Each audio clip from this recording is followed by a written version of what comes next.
ଘରେ ମୋ ଆଇ ପିଲାଟା ଦେଖିବ।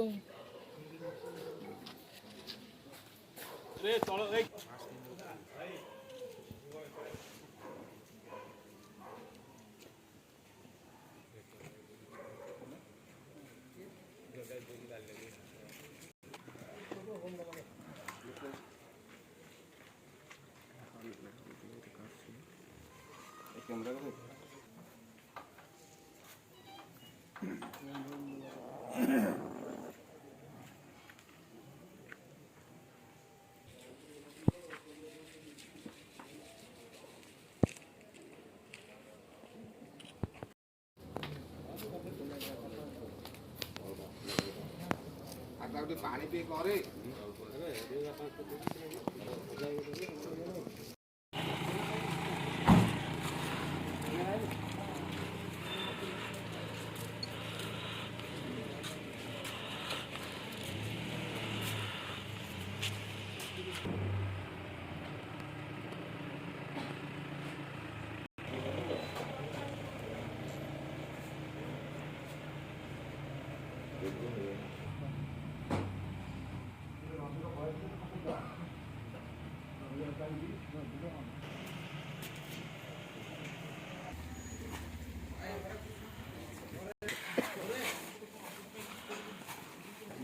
अने दियो अने देले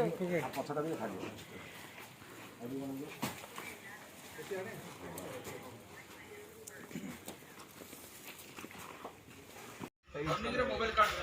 ब्रह्मपुर गुंडा संस्था एवं अबकारी थाना खलिका मिलितकरण होता धनुर्जयपुर और कदलार एवं से 315 मान केजी बंद धराई मामला दुजन आरक्षित जनक ना हूँ रवींद्र नाहक और जनक ना हूँ प्रशांत प्रधान दुजन जार घर हूँ धनुर्जयपुर एवं यार आनुमानिक मूल्य प्राय 15,75,000 टका हम केमती कौन सारे धरागला तुम पूर्व कौन रेकर्ड रही आम पाक खबर था आमको खबर आसला जस्ट जड़े लोक आनिकी कार रे गंजेटा दौड़ ओके तो इमिडिएट आम खबर पाइलु खबर पाई सागे सागे आम टीम मैंने चढ़ाऊ कला आम देखिलु मैंने गंजेई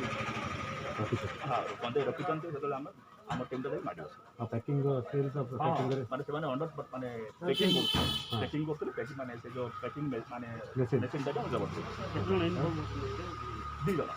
दीजन माने अरेस्ट आसुच्च बर्तमान एवं अनुसंधान चली आगू जे आसो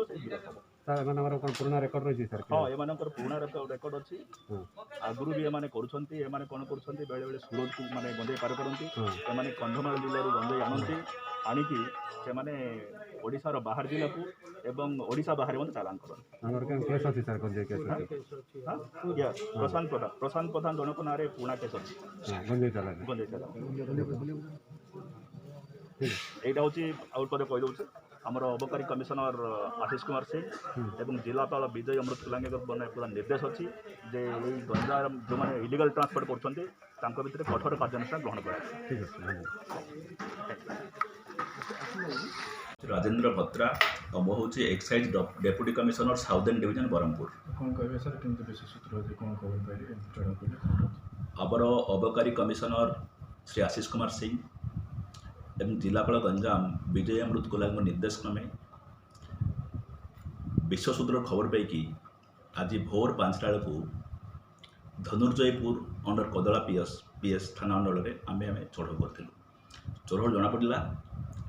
जे कंधमाल जिलूर गंजाई आनिकी जस्ट माने अनलोड कर तो आम टीम अबकारी गुइंदा संस्था ब्रह्मपुर एवं अबकारी थाना खलिकोट मिलित चढ़ाऊ करते क्षेत्रराजपुर एवं चढ़ाऊ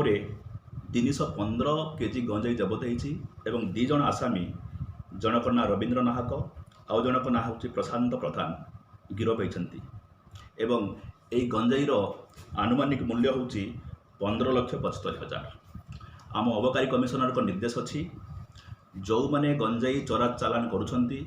गंजाई व्यवसाय लिप्त रोचंती विरुद्ध दृढ़ कार्यानुष्ठान ग्रहण कर